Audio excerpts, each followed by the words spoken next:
Coming up next on the Jeff Crilley Show, in this era of quiet quitting, it is absolutely mandatory that CEOs create a safe space for their employees. We'll be talking to the leader and founder of a wonderful organization next.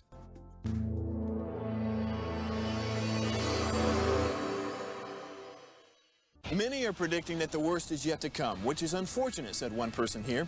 Until now, they've enjoyed the reputation of being the nation's icebox. Watched a burglar in his home this morning by webcam. As a journalist of over 25 years, stories are what make my world turn. Reporting live from the Dallas newsroom tonight, Jeff Crilley, Fox 4 News. But in 2008, I took the jump from my familiar life and started a PR firm from my home. We're talking about anyone with a camcorder like the one I'm using becomes a television network. We started slowly growing the company, and we now have over 100 clients, and we've branched into the world of live digital broadcasting. I now own 8 different TV studios and have a huge team, and the stories that I now get to share are sometimes the most important of my life. Life has a funny way of coming around full circle. This is the Jeff Crilley Show. Well, I call my company a Thank God It's Monday company because the team loves each other. They love to talk and laugh and tell stories and work hard and play hard. And in order for this company to continue running as effectively as it has been, we have to create a safe place for our employees. And to talk about that today, Venus Piñeyro De Hoyos, she is the founder and CEO of Safespace Plus. That is a mouthful. It sure is. So, Venus, thank you for coming on the show from our Austin bureau. Let's talk about Safespace Plus. What is it? Safespace Plus is an approach that we've created after decades of experience in corporate America. And it basically consists of several very easy to use and implement pieces that when they all come together, you end up creating an environment where everyone is able to feel like they are physically and psychologically secure to be themselves, to disagree, to be creative, to innovate, collaborate, communicate. And so we can talk a little bit more about all those pieces, but that's in essence what Safespace Plus is. Absolutely. You and I were visiting right before the show, and you said an ounce of prevention is a pound of cure. Talk more about that. Of course. So in this era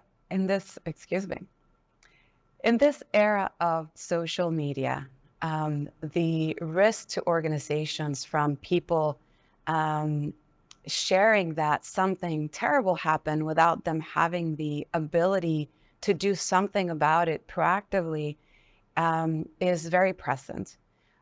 Especially, I'm a Gen Xer, and I've seen working with all different generations, the tech savvy folks are very likely to go to your Instagram stories, your X, formerly known as Twitter, or any other social media to share when an experience that they've had has left them feeling unsafe. Yes. And so that an ounce of prevention is worth a pound of cure. That pound of cure is not only the hassle, but the huge cost that an organization faces when they didn't spend the time deliberately thinking about how can they create a safe space. I think it's absolutely brilliant, and congratulations on creating such a wonderful organization. We found a great video that really does a great job as an overview of your organization. Let's go ahead and roll that now.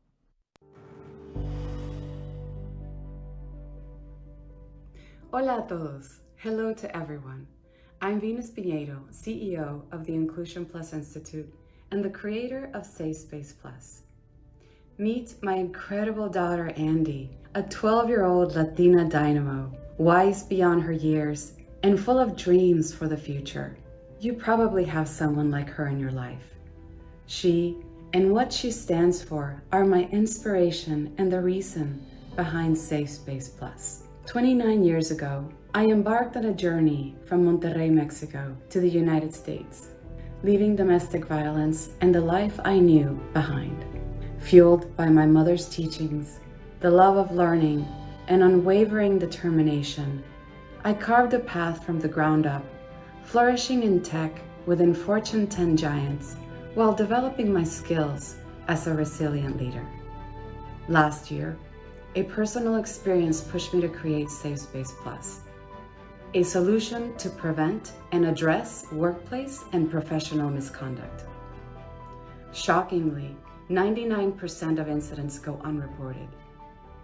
Drawing on my organizational experience, I saw the strong connection between burnout and lack of psychological and physical safety, affecting disproportionately women and marginalized groups, but impacting everyone.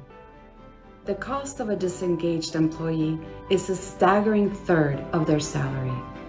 Safe spaces increase collaboration, productivity, and engagement. People are also more likely to acquire and apply new skills to solving challenges. The impact on business outcomes is exponential and priceless. The first step to creating a better normal is a clear, unambiguous code of conduct everyone understands and acknowledges. Learn when the line from flirting to harassment is crossed. Understand that it is never okay to make an advance on someone when you have power or authority over them. Getting to a place where we wean ourselves from the commentary of physical appearance can be tricky, yet it will create a more welcoming environment for all. Step 2, provide access to real-time, secure, and anonymous incident reporting. Make it available through strategically placed QR codes in physical and virtual domains, and alert your leaders in real time. We live in an era with multiple interdependent generations working side by side, requiring us to re-examine and shatter outdated norms that tolerate harassment or discrimination. Our millennial and Gen Z colleagues compose a significant and growing part of our workforce, and they seek purposeful work demanding a safe space where their potential can flourish. When tech-savvy generations are left searching for accountability and can't find it, they turn to social media. As a Latina immigrant, mother, and corporate executive turned entrepreneur, I invite you to join our mission to make the world a better place, one fearless organization at a time. Embrace your responsibility as leaders to empower your team in an environment where differences are embraced and conflict is addressed with deliberate excellence. Our vibrant Latinx community is well positioned to create this safer future. Alpha has united with us to make this convention a haven, a safe space where our community and allies come together to further our mission to empower and develop courageous leaders of character for the nation. As the president of the Alpha Austin, Texas chapter, I'm unwaveringly committed to fostering secure communities that elevate us all. Let's do our part to usher in an era of thriving and prosperity. Juntos, together, Safe Space Plus for all. I think it's absolutely inspiring to hear your story. Talk about the organizational risk of not having something like this. Well, Safespace Plus applies both to events and to organizations.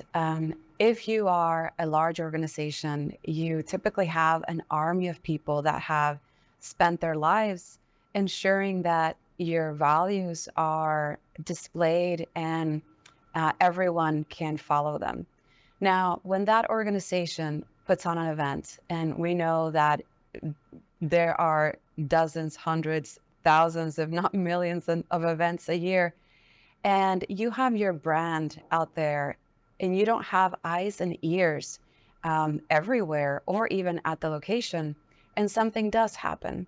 And we talked about, how tech-savvy generations will go to social media. All of a sudden, your brand is tarnished without you having the ability to have done something about it. With Safespace Plus, you get notified instantly when something happens. And we've seen that what participants and organizational members want is that they want to be heard. They want to know that someone cares, they want to know that something will be done about it. And so that risk gets minimized, if not completely erased. Absolutely. You were just recently featured in the Austin Business Journal. We're going to put that headline up on the screen. And you mentioned that you're the president of the Austin chapter of this national organization. Tell us about the Austin scene. Is your chapter very vibrant? Yes, we are. So this organization that you saw the video of is called the Association of Latino Professionals for America. We were born on Latina Equal Pay Day last year, December 8th, 2022. Yes. Time flies. And we're already up to 500 members. And you asked about the Austin scene. When I think about Austin, and I think about the incredible innovation, you have technology, you have the Latinx community that have been here for a very long time. You have the academia and with UT Austin, so many other universities. And really what happens here can impact the world. So the scene in terms of creating safe spaces and doing what you can with the community in Austin can truly have an impact beyond our state, beyond our country. So I'm very proud to be able to be a community builder in many of my endeavors. Absolutely. We've got some pictures we want to put up on the screen because you do a lot of speaking. You're on panels, and I love it that you're an evangelist for this message. You also made the point earlier that most of these incidents go underreported or unreported. Why is that, do you think? Well, there's several reasons why people do not report incidents. One of them is shame. When people experience misconduct, there is always this question, did I do something that was also wrong? Even if intellectually you have all the answers to say, you didn't provoke it, you didn't cause it, and it had nothing to do with you, but with the person that did the misconduct, there is a certain element of yuckiness, which makes you feel like, maybe I shouldn't say anything. The other part is anonymity and the fear of retaliation. What happens if I report this and people know who I am and there is some impact on me as a member of the community or the event or the organization? So there's that fear component. And then I think the last one, and unfortunately, is people are a little bit cynic and they do not know whether something will be done about it. So they're putting themselves on the line, they're taking the time, and there's an emotional expenditure in order to report an incident. It's kind of like reliving the trauma again. And if you do not believe that anything will be done, then it's the question of why bother? Yes. Give me an idea of the size of a company or organization or event that you need to work with for this to make sense. It makes sense in every size event and every size organization.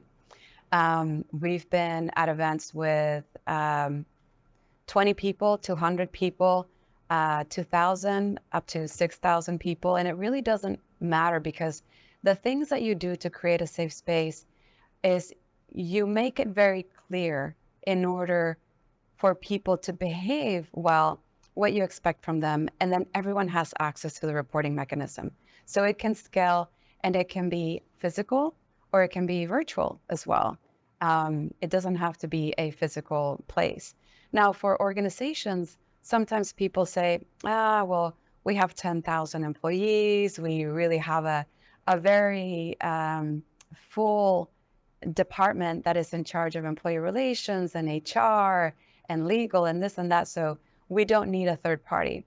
When in fact, when you're a very large organization and you are able to provide the anonymity and the trust that is a third party addressing and receiving kind of we always ask the organization if they want us to be a part of the incident response team, but the anonymity is always there.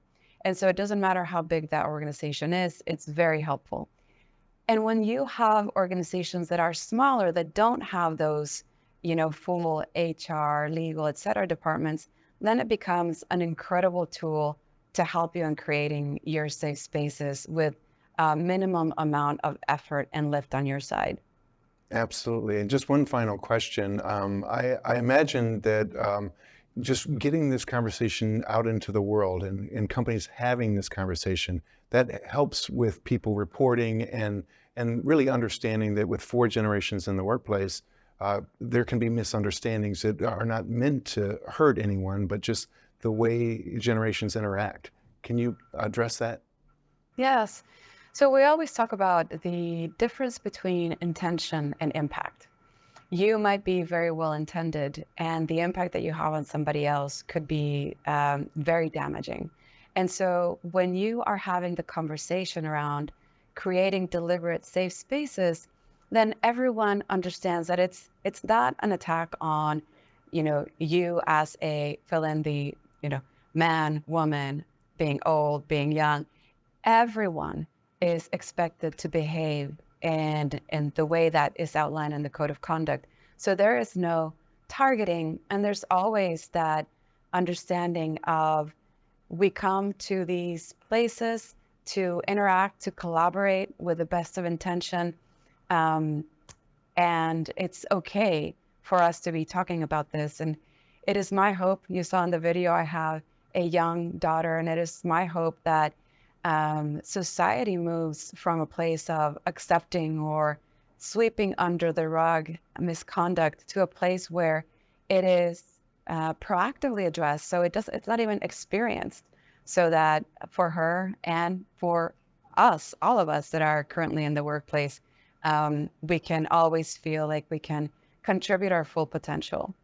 Outstanding. You've been an amazing guest. To learn more about Venus, to book her to come in to speak to your organization or learn more about Safespace Plus, go to her website, which is venuspiñeyro.com. Thank you so much for coming on the show. Thank you. Pleasure. Yeah, okay, that's it for now. We'll see you next time.